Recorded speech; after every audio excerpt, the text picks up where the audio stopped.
안녕하십니까. 사수상담가 이기호입니다. 오늘은 2017년 4월 9일 일요일입니다. 이기호의 실전사주 분석 시작하도록 하겠습니다. 오늘 일요일이니까 집에서 편안히 쉬시고요. 그리고 날씨도 그렇게 나쁜 것 같지는 않으니까 가까운 곳에 가족들과 함께 나들이 가시는 것도 좋은 것 같습니다. 그 일주일 동안 고생 많이 하셨는데 오늘 하루 푹 쉬시길 바랍니다. 이기호의 실전사주 분석 주인공은 34세 된 여성입니다. 이분이 어떤 분이냐면요. 신청하신 분의 아는 동생인데 일찍 아버지를 여의고 엄마가 재산 다 끌어모아서 명품 파는 가게를 열어줬다고 해요. 그러니까 딸이 이제 하나만 있나 봐요. 그러니까 아버지는 일찍 돌아가셨고 어머니가 잘 사는 것도 아닌데 돈을 다 모아서 명품 파는 가게를 열어줬다고 합니다. 그러니까 명품을 파는 가게니까 돈도 많이 들었겠죠. 그런데 안 돼갖고 이 가게를 문 닫고 직장을 다니고 있습니다. 남자를 만나 결혼을 하려고 하는데 자꾸 미루고 진행이 안 된다고 합니다. 사주가 치우쳐 있어서 결혼해서 잘 살려는지 궁금하다고 말씀을 하셨습니다. 외모는 눈도 크고 예쁘며 정도 많은 것 같고 아직 젊으니까 아프고 그런 데는 없다고 합니다. 그리고 집안이 넉넉하지는 못하다 그래요. 재산 다 모아서 가게 차려 주었던 것이지 그 돈이 많아서 차려준 건 아니라고 합니다. 현재 한의원에서 사무보조를 하는 것 같고 이분이 앞으로 결혼해서 잘 살지 궁금하다고 말씀을 하셨습니다. 그러니까 신청하시는 분이 사주를 공부하시나 봐요. 그런데 이분의 사주를 보니까 오행이 좀 치우쳐져 있는 것 같아서 이분이 앞으로 잘 살지 걱정이 된다고 말씀을 하셨습니다. 이분이 지금 34살인데요. 34살이면 그렇게 젊은 건 아니에요. 그러니까 결혼할 나이로 봤을 때에는 노처녀라고 봐야죠. 34살이면 노처녀죠. 그래서 빨리 결혼을 안 할 거면 몰라도 한다면 빨리 하는 게 좋고요. 지금 오행의 구성을 보면 갑자년, 을해월, 병오일, 병신시에 태어나셨습니다. 오행의 구성이 목기운이 2개, 화기운이 3, 토기운은 없고 금기운이 1, 수기운이 2개입니다. 이분의 사주를 보면 토기운이 없죠. 식신상간운에 해당하는 토기운이 사주 원국에는 없습니다.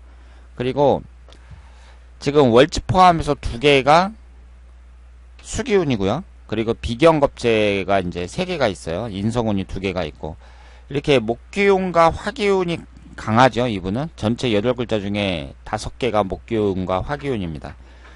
그런데 이 사주에서 용신을 찾을 때에는요.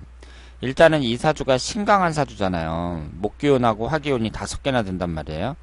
그러면 일단은 화기운하고 목기운은 기신운으로 봐야죠. 여기에서. 그리고 수기운도 지금 월지 포함해서 2개나 있거든요. 그러니까 여기에서 지금 대부분을 차지하고 있는 화기운과 목기운과 수기운은 용신이 되기 어렵다고 봐야 됩니다. 그러면 여기에서 용신은 토기운하고 금기운으로 봐야죠.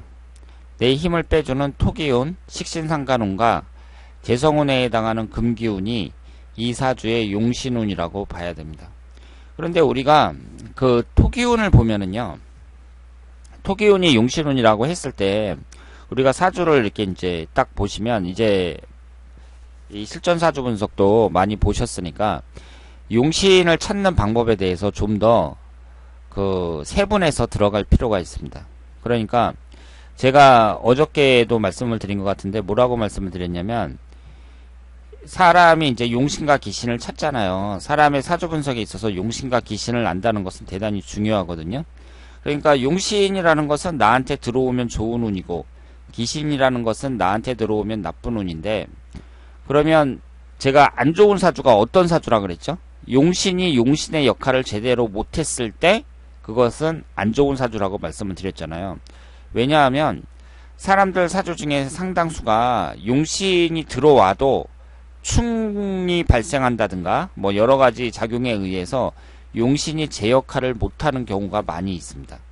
그러면 기신이 들어왔으니까 안 좋은 것이고 용신이 들어왔을 땐 당연히 좋아야 되는데 그 용신도 안 좋아 버리니까 그 사람의 인생은 계속 안 좋은 거죠.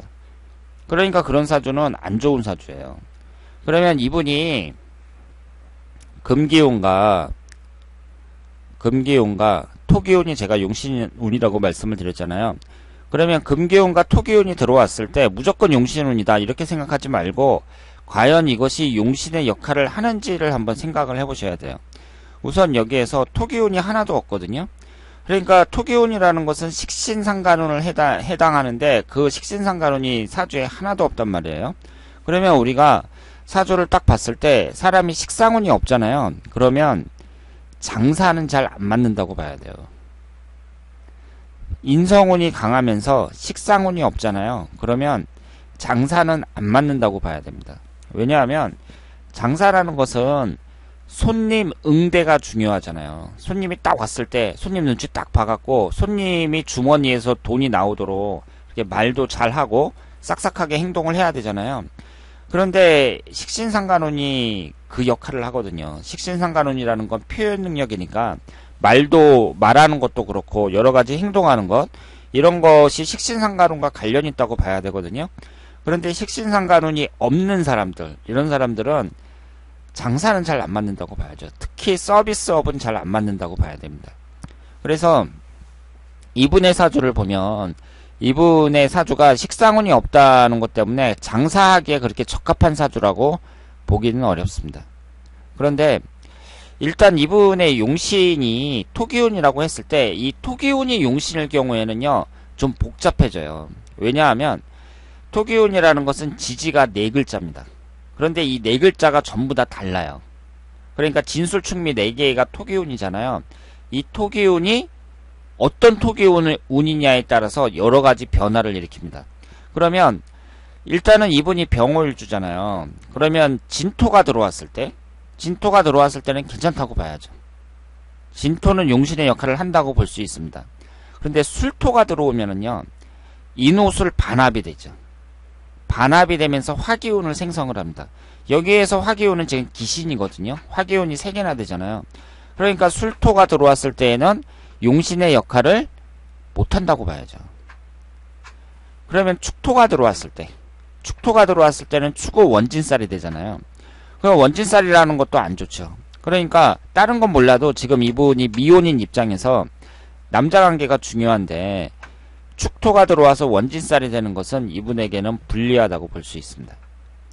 그리고 미토가 들어오잖아요. 그럼 미토는 오미합파로 이것도 기신인 화기운을 생성을 해요. 그러니까 여기에서는 물론 그 생성되는 그 운이 기신이라 그래서 그걸 무조건 나쁘다고 할 수는 없죠.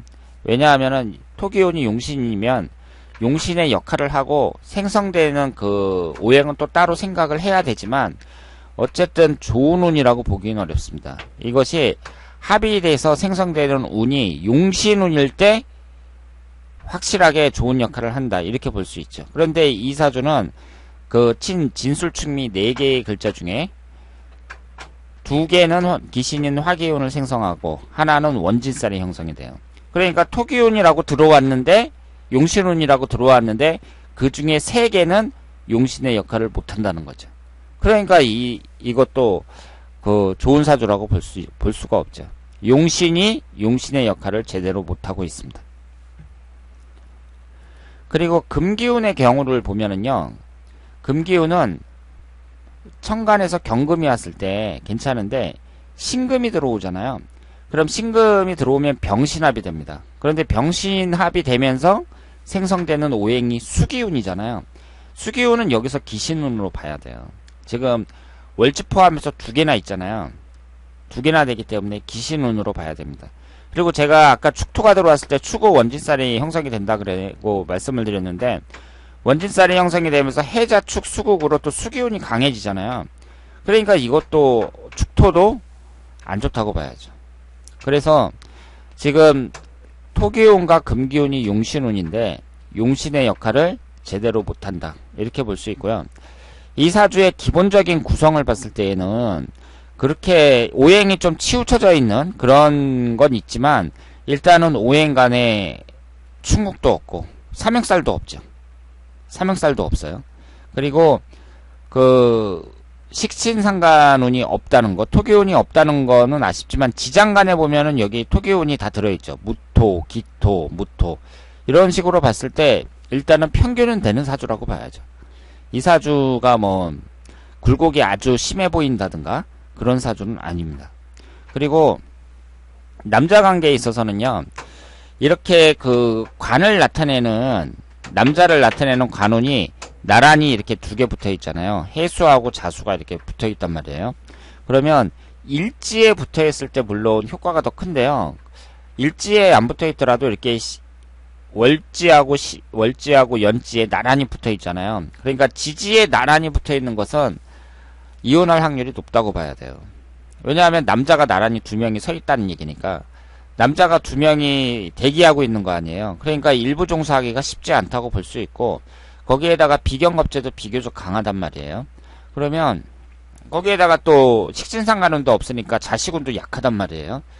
그래서 여러 가지로 봤을 때 배우자와의 관계라든가 뭐 가정적인 부분에 있어서 그렇게 유리한 사주라고 볼 수는 없지만, 지금 34살까지 이제 결혼을 안 하셨단 말이에요. 그럼 너무 일찍 20대에 결혼 안 한 것은 뭐 잘했다고 볼 수 있고, 지금이라도 지금 정도의 결혼을 하면 얼마든지 그 좋은 남자를 만날 수 있다고 봐야죠. 그러니까 이분 입장에서는 한 30대 초중반 이때쯤에 결혼하는 것이 바람직하다고 말씀을 드릴 수 있습니다.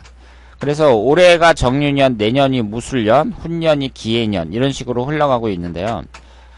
그 37살 경자년하고 38살 신축년은 배우자 궁이 깨지잖아요. 전부 자오충, 축오, 원진살로 깨지니까 이 37세, 38세에는 결혼하는 시기로 적합하지가 않고, 그 올해하고 내년하고 훈년도 아주 좋은 해라고 보기는 어려워요. 그런데 이분의 나이를 감안할 때 올해나 내년이나 남자를 만나는 것이 바람직하다고 말씀을 드릴 수 있습니다. 이분의 대운의 흐름을 봤을 때에는 그 앞으로 남은 대운이 용신대운이다 기신대운이다 이걸 떠나서 시간이 지나면서 조금씩 나아지는 건 맞다고 봐야죠. 그러니까 20대보다 30대가 낫고 30대보다 40대가 낫고, 그 시간이 지나면서 조금씩이라도 나아진다 이렇게 말씀을 드리고요. 그리고 사업보다는 월급쟁이 생활을 하는 게 낫다고 보고, 만약에 결혼을 했을 경우에는 남편하고 같이 자영업을 하는 것도 괜찮다고 말씀을 드릴 수 있겠습니다. 자, 그러면 오늘 이교의 실전사주 분석 여기서 마치겠습니다. 대단히 감사합니다.